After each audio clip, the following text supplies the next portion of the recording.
Imagine it's 10 years from today. You're all leading marketing teams and launching new products.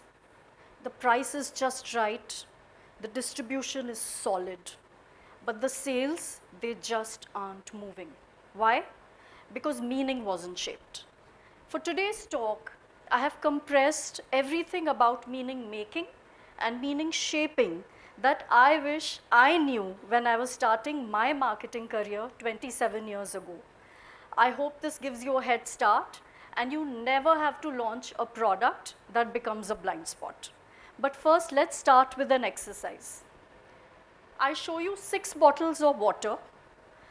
Very quickly, without overthinking it, tell me which one will you buy and why. We'll take 3 audience responses very quickly. You'll have to be slightly loud. Please go on. The blue bottle? Why? Sorry? It looks like pure water. A couple more responses. Could you stand up because I can't hear you? Third one? Why? It'll last longer. One more response.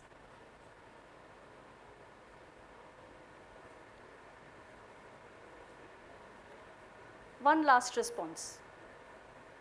Second from left. Second from left. Why? Because of the size. Great. You saw how I gave you almost 0 stimulus. Yet you all built so much of meaning in your heads, right? Now I've run this exercise with about 1,500 other people, and each time I get similar responses.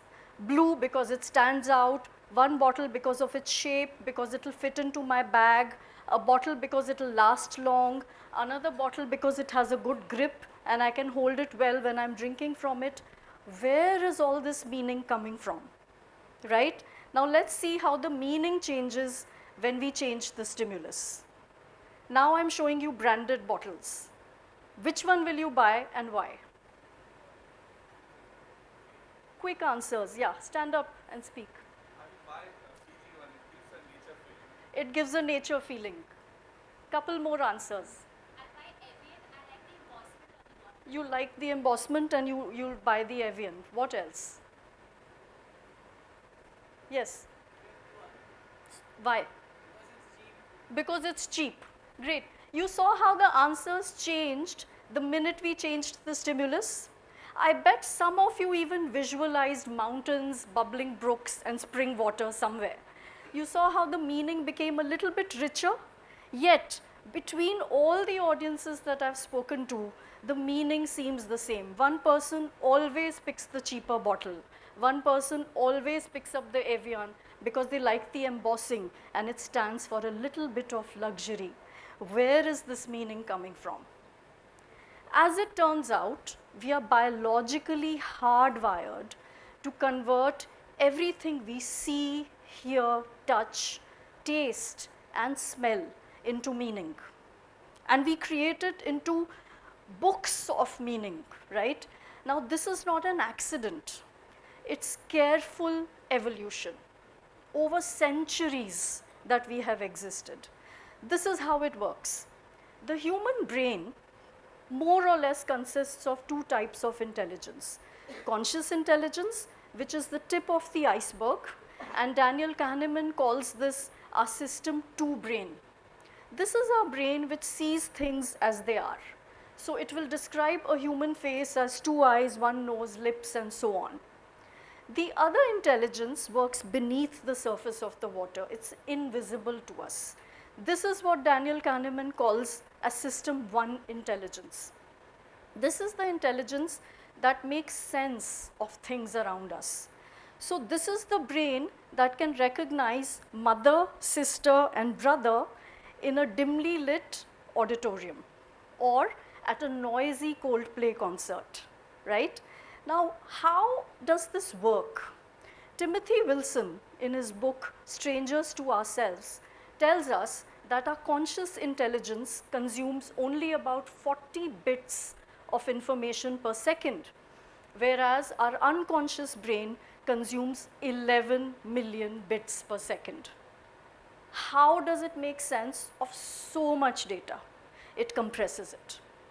It compresses it into shortcuts of meaning, right?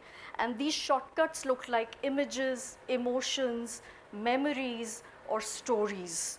And it looks something like this: rose is good, poison ivy is bad. Mother is good, lion is bad. Freedom is good, prison is bad, right? So these meanings get short-coded into our brain, and this gives us speed of decision making. So when we were cavemen and cave women, and we had a split second to decide whether to run away and save our life or stay and fight when we ran into a herd of elephants or a bloodthirsty cheetah, this meaning came to our rescue. This meaning and this speed is still relevant to us today, when the bloodthirsty cheetah may get replaced by a double-decker bus hurtling at us at 80 kilometers per hour, right? How many of you visualized a double-decker bus? Was it red? There you go, right? So this is how our brain creates meaning, right? And this is why we need speed around it.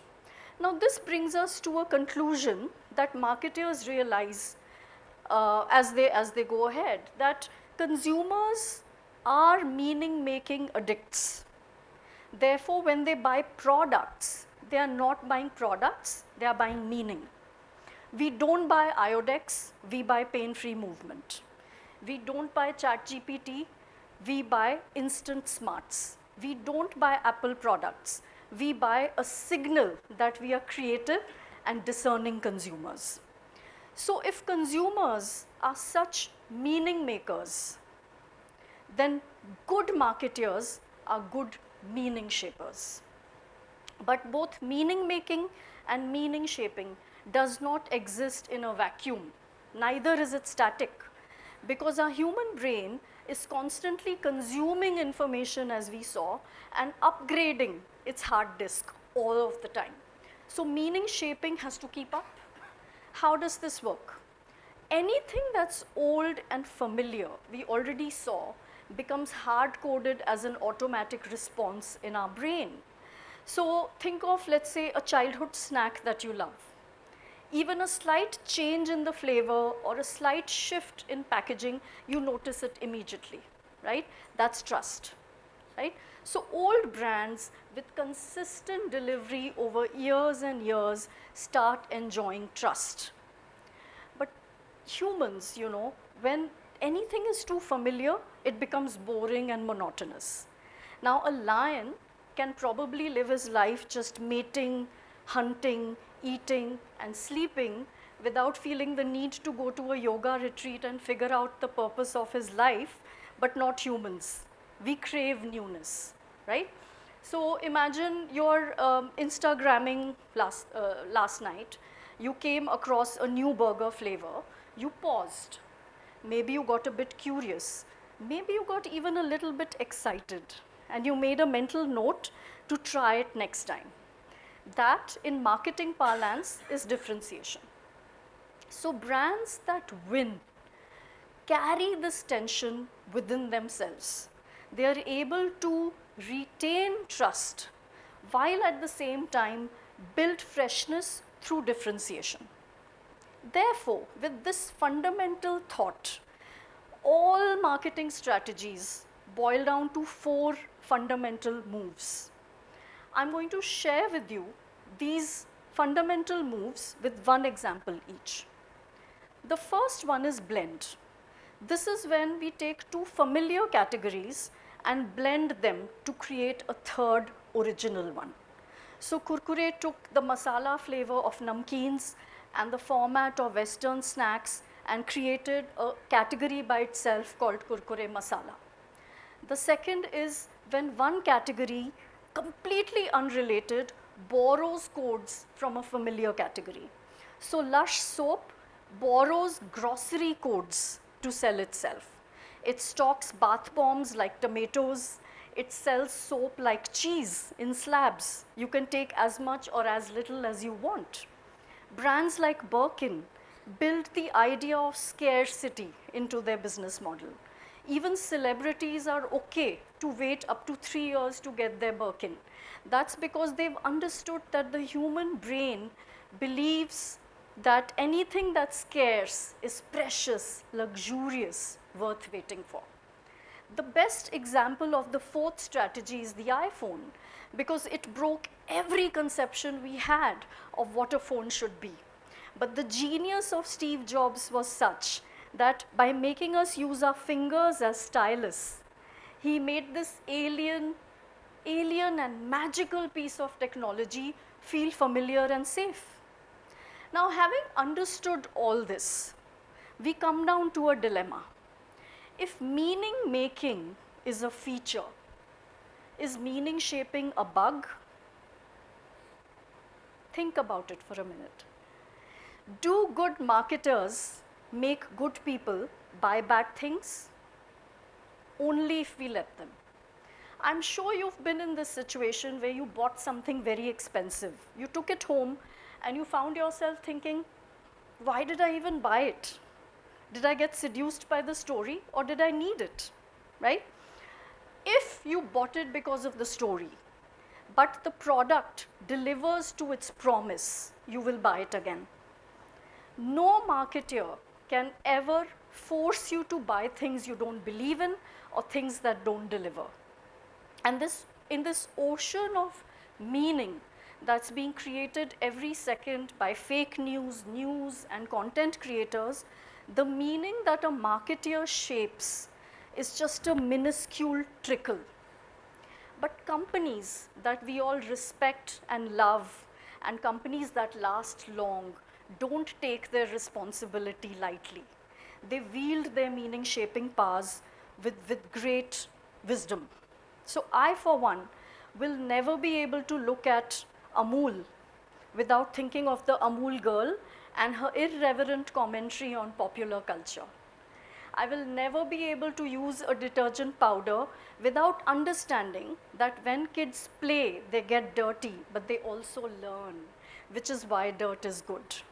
And I will never be able to use a beauty product without feeling a little bit more confident, a little bit more elevated every time I use it. That's why, as you begin your business careers, remember, when you are shaping meaning, reshape it to last a lifetime. Reshape it to elevate humankind. Thank you.